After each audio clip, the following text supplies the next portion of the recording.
जाओगी सर, 4,000 रुपया कहाँ से किराया देंगे? मकान मालिक खाली करवाते हैं। अभी रोजी रोटी नहीं मिलता है सर, इसके वजह से किराया सर पे बैठा है। इसके वजह से सर आप मजबूरन हम लोग को कदम उठाना पड़ गया। हम लोग जितना से आ रहे हैं सर सब पैदल आ रहे हैं। हम लोग पैर में चप्पल भी नहीं, इसलिए पुलिस तो तंग करके मारा चेन्नई का। हम लोग चेन्नई से आ रहे हैं सर, 2 महीना काम किए, कंपनी पैसा भी नहीं दिया सर, खाने के लिए कुछ भी नहीं था रूम से। और हम लोग सर रजिस्ट्रेशन कराते परेशान हो गए। मजदूर हैं हम और मानते हैं कि तुमसे थोड़ा अलग है। तुम्हारे जिस्म लहू और हड्डियों से बने हैं, हमारे सीमेंट और गिट्टियों से। तुम माँ की कोख से जन्म लेते हो, हम कारखाने की भट्टियों से। हम खदानों का कोयला हैं, तुम तिजोरी का सोना। तुम्हें पूरी दुनिया चाहिए, हमें सिर्फ एक कोना। बहुत मुश्किल है तुम्हारा और हमारा एक सा होना। ये बराबरी का दौर है। यहां किसी को छोटा कहते अच्छा नहीं लगता, पर तुम्हें कहें भी तो क्या कहें।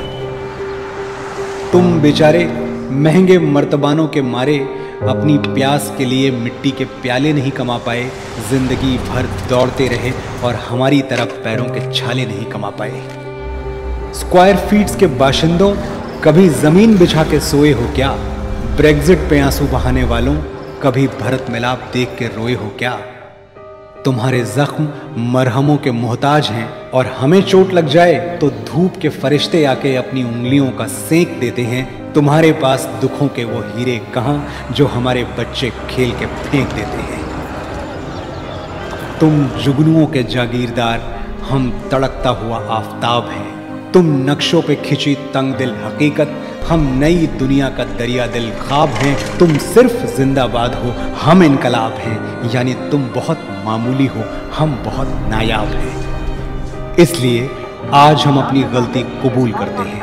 हमने मांगने से पहले देने वाले का बौनापन नहीं देखा। हमारी मेहनतों का कद तुम्हारी इमारतों से बड़ा है। तुम हमें क्या दोगे? तुम्हारी एक एक ईंट पर हमारे पसीने का उधार चढ़ा है। तुम हमें क्या दोगे? 21वीं सदी में महाशक्ति बनने का तुम्हारा सपना हमारे पैरों पर खड़ा है। तुम हमें क्या दोगे? हम देते हैं तुम्हें ये वचन कि आज तुम्हें छोड़ के जा रहे हैं, पर वापस लौट के आएंगे। तुम्हारी ये कायनात जो उजड़ गई है, इसे फिर बसाएंगे। जिंदगी का मलबा देखकर आंसू मत बहाओ, हम ईश्वर के हाथ हैं। तुम्हारे लिए एक नई दुनिया बनाएंगे।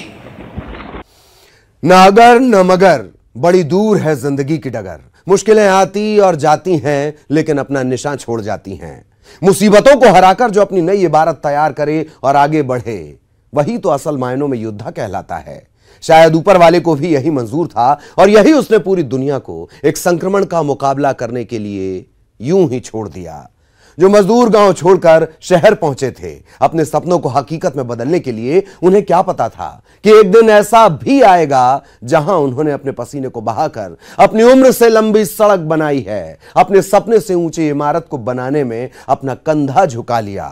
आज उसे पेशानी पर परेशानी की लकीर लिए अपने पैरों को अपने आत्मविश्वास का पहिया बनाकर अपने घर पहुंचना होगा।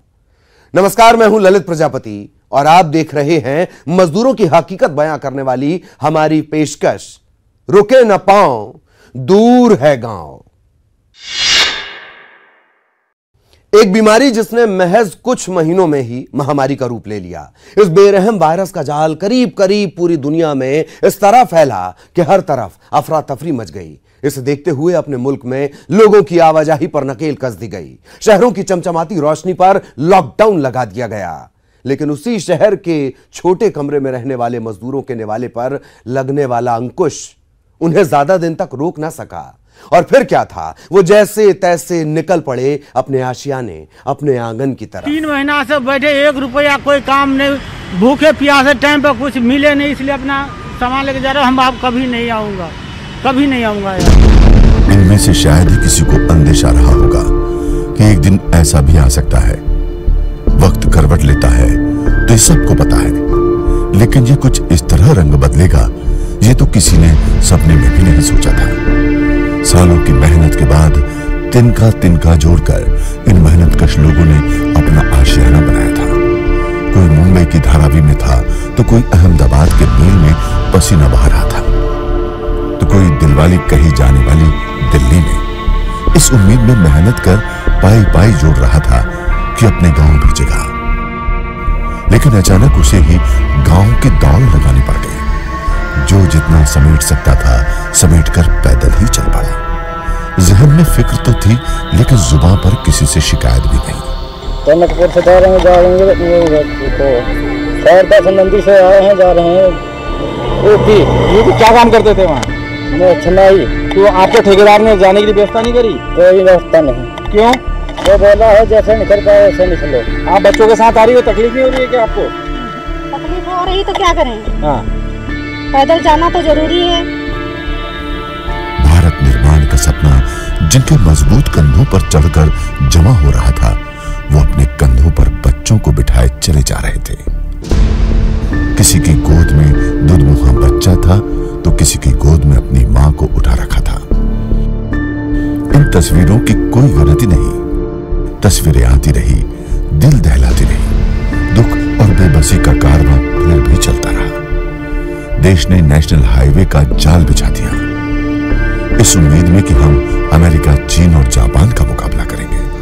लेकिन इन्हीं नेशनल हाईवे पर लगी मजदूरों की कतारों ने बता दिया कि आधुनिकता की दौड़ में हम वहां पहुंच चुके हैं जहां हुक्मरानों के दिल पाषाण हो चुके हैं।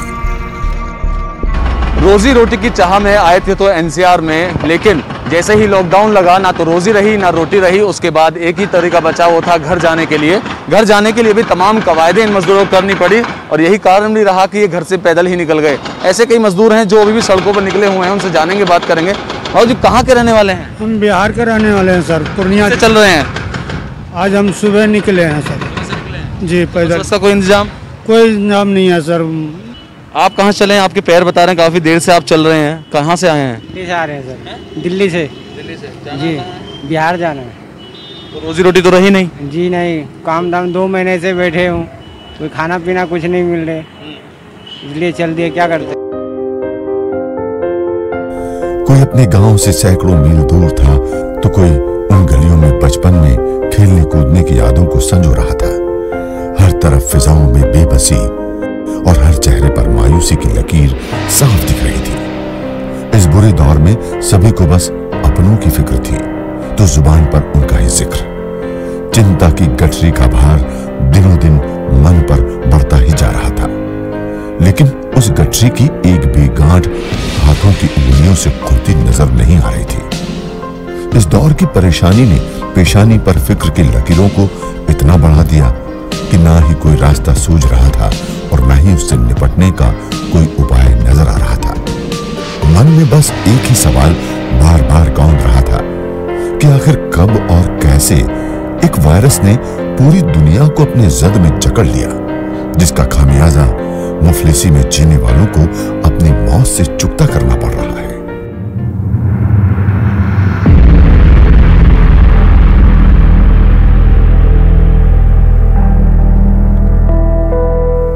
जिन सड़कों पर कभी फर्राटे से कार गुजरती थी, अब वहां सिर्फ दूर दूर तक मजदूरों की लंबी कतार दिख रही है।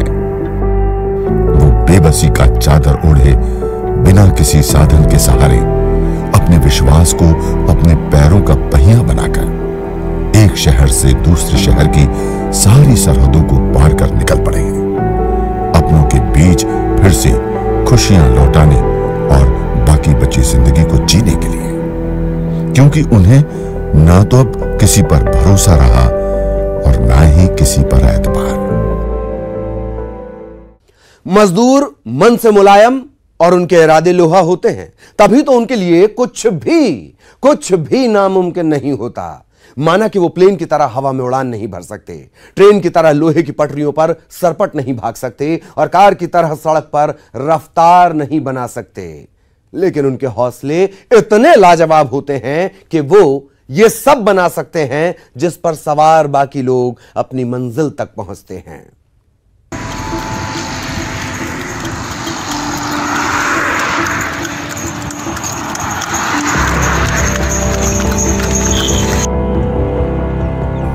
आखिर किसे पता था कि एक दिन ऐसा भी आएगा कि जो कभी ख्वाब में देखा था और उसे मुकम्मल किए बिना ही अपने गांव की गलियों से गुजरकर अपने घर की दहलीज तक पहुंचना होगा।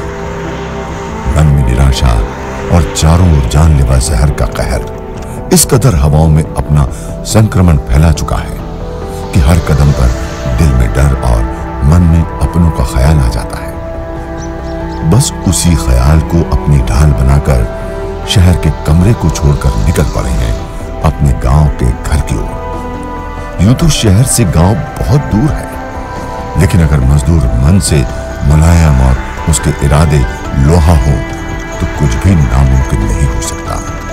वो तेज रफ्तार कार की तरह, हवा में उड़ने वाले प्लेन की तरह और लोहे की पटरियों पर सरपट भागने वाली ट्रेन की तरह तो अपनी चाल को गति नहीं दे सकता, लेकिन उसे भरोसा था खुद पर, उसे विश्वास था अपने हाथों और पैरों पर, जिसके सहारे वो दिल्ली, मुंबई, चेन्नई, कोलकाता, हैदराबाद और अहमदाबाद से अपने गांव निकलने की तैयारी में जुट गया। हम पंजाब में दिहाड़ी काम करते थे, जो कि राशन पताई लाला ने सब कुछ बंद कर दिया, तो हम लोग के पास कोई रास्ता नहीं रहा। हम लोग पैदल चल पड़े और रास्ते में बहुत ही तकलीफ हम लोग की आई, बहुत ज़्यादा पैदल ही आ रहे हैं यहाँ तक।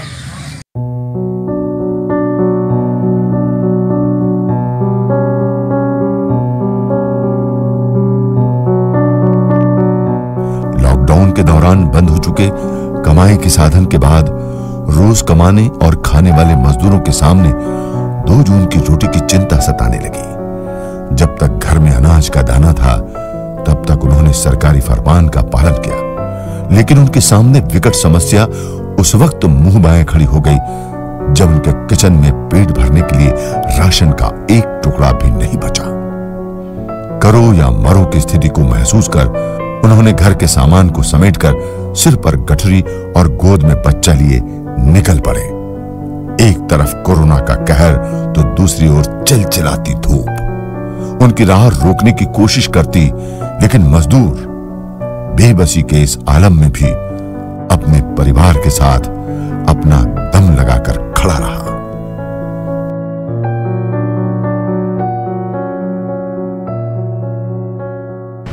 अब 2 बच्चे हम गांव में कैसे रोजी रोटी करके पाल लेंगे अपना बोन दुख करके? नहीं आए। गर्मी नहीं है, बाहर गर्मी है, बच्चे को कैसे संभालेंगी, अपने आप को कैसे संभालेंगी? चल जाएंगे मजबूरी में, अपन ठंडा ठंडी करके हम चला जाएंगे। वापस दिल्ली आओगी? नहीं आओगी सर, नहीं, इसलिए मैं जा रही थी। नहीं आए।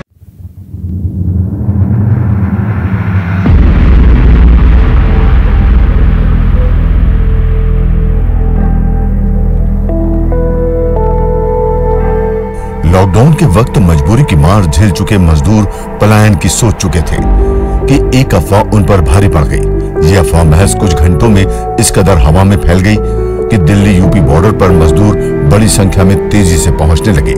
जिस किसी को जो समझ में आया वो अपना जरूरी सामान उठाया और बॉर्डर पर खड़ी बस में बैठकर अपने गांव पहुंचने का ख्वाब देखने लगा। वो कहते हैं ना कि दिन में देखे गए सपने कभी अपने नहीं होते हैं, और हुआ भी वही। घर पहुंचने की चाह लिए मजदूर दिल्ली से निकलकर गाजियाबाद और आनंद विहार बस स्टैंड पर पहुंचने लगे, लेकिन न ही मजदूरों के लिए वहां कोई बस की सुविधा थी और न ही सूबे की सरकार ने उन्हें घर भेजने का कोई इंतजाम किया था। फिलहाल रुकते हैं एक छोटे से ब्रेक के लिए। ब्रेक के उस पार भी जारी रहेगा, रुके ना पांव, दूर है गांव।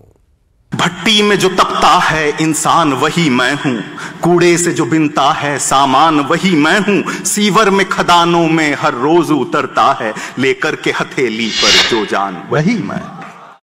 भट्टी में जो तपता है इंसान वही मैं हूँ, कूड़े से जो बिनता है सामान वही मैं हूँ, सीवर में खदानों में हर रोज उतरता है लेकर के हथेली पर जो जान वही मैं।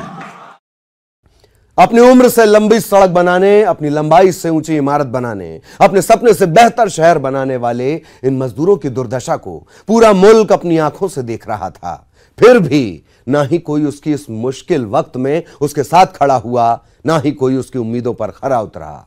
वो कल भी अपने कंधों के सहारे अपनी इबारत लिख रहा था, वो आज भी अपने पैरों के भरोसे अपनी मंजिल तक पहुंचने की राह तैयार कर रहा था। पूरी दुनिया को बनाने वाला इतना बेबस हो जाएगा, ये उसने कभी सोचा नहीं होगा।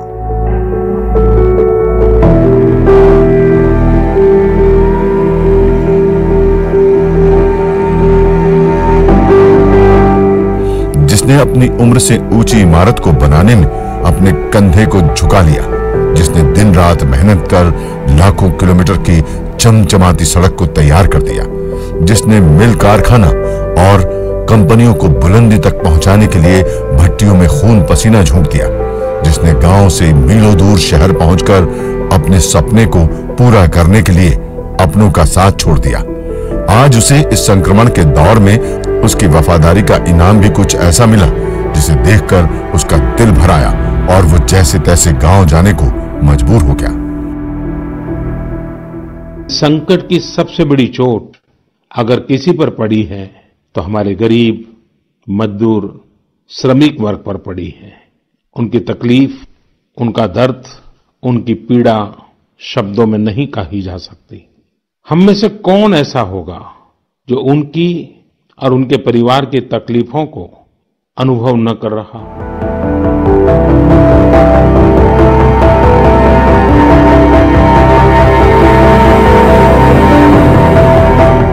देश की आर्थिक राजधानी मुंबई में भी किसी ने अफवाह फैलाई और वो अफवाह ऐसी सुलगी कि मजदूरों के सब्र का बांध टूट पड़ा और वो घर जाने की मंशा से बांद्रा रेलवे स्टेशन पर भारी तादाद में पहुंच गए। स्टेशन पर बढ़ती मजदूरों की भीड़ को तितर बितर करने और उन्हें उनके गांव जाने से रोकने के लिए पुलिस ने उनके ऊपर लाठी डंडों से हमला कर दिया।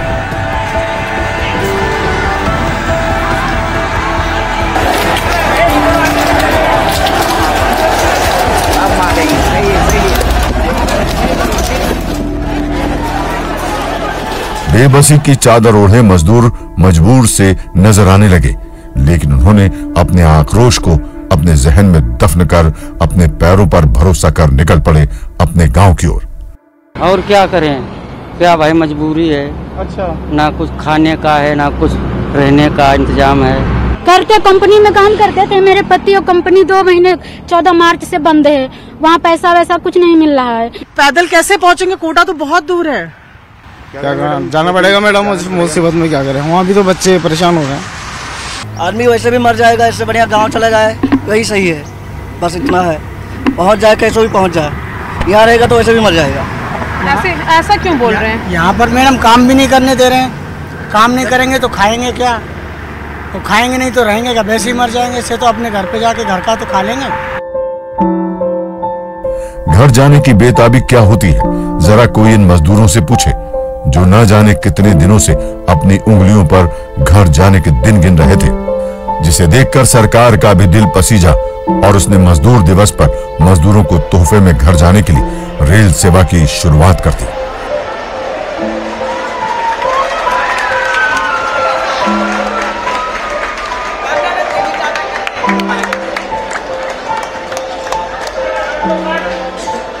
और वो उसी के सहारे अपने गांव की ओर धीरे धीरे बढ़ने लगे।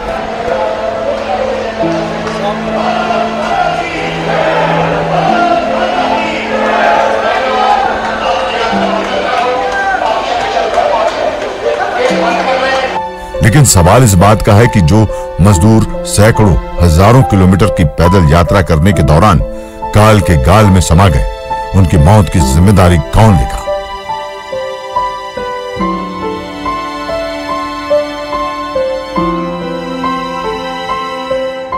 मुफलिसी में पैदा होने वाला गुनाह नहीं होता, लेकिन मुफलिसी में मर जाना सबसे बड़ा गुनाह होता है। जो मजदूर अपने वोट से सरकार को बड़े सिंहासन पर बैठाती है, आज वही मजबूरी के वक्त चिलचिलाती धूप में उससे आस लगाए कतार में खड़े नजर आ रहे थे।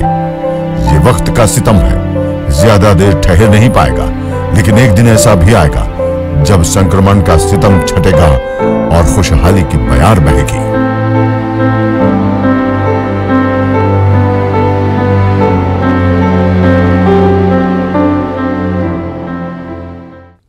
कोरोना की महामारी ने पूरी दुनिया को अपनी जद में ऐसे जकड़ा मानो वक्त थम सा गया हो और हर तरफ हर चेहरे पर बेबसी ही छाई हो।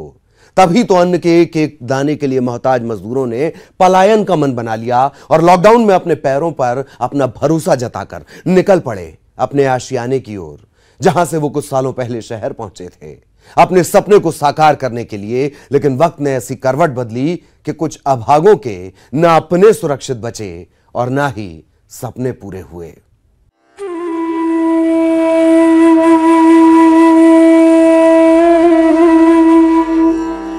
आज बहुत जरूरी है एक एहसास, सोचना उनके बारे में जिनकी बदौलत अब तक है सांस। जब आशाएं बुझ रही थीं, जब उम्मीदें सहम रही थीं, जब दबे पांव एक दुश्मन हमारे बीच उतर रहा था, तब कोई हमारे लिए बाहर निकल रहा था। हम जानते हैं ये सिर्फ अपनी ड्यूटी निभाना नहीं है, ज्यादा है उससे बहुत। हम में से कितने हैं जो औरों के लिए खड़े हैं, उम्र से नहीं जो कर्म से बड़े हैं। हमें मालूम है तुम्हारे भी परिवार हैं, हमारी तरह अपने संसार हैं, पर बिना अपनी परवाह किए, कर्तव्य को अपना हथियार किए, तुमने हमें सच्चे नायक, सच्चे हीरो का अर्थ समझाया है, इंसान होने का मतलब सिखाया है। आज तुम्हें सलामी देने का बड़ा मन है। तुम्हारी वजह से अब तक ये धड़कन है। तुमने दिल से अपना फर्ज निभाया है।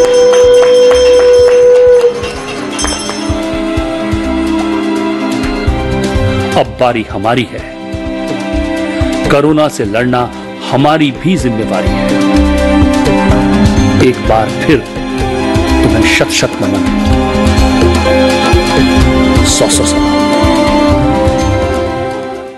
भट्टी में जो तपता है इंसान वही मैं हूं, कूड़े से जो बिनता है सामान वही मैं हूं, सीवर में खदानों में हर रोज उतरता है, लेकर के हथेली पर जो जान वही मैं।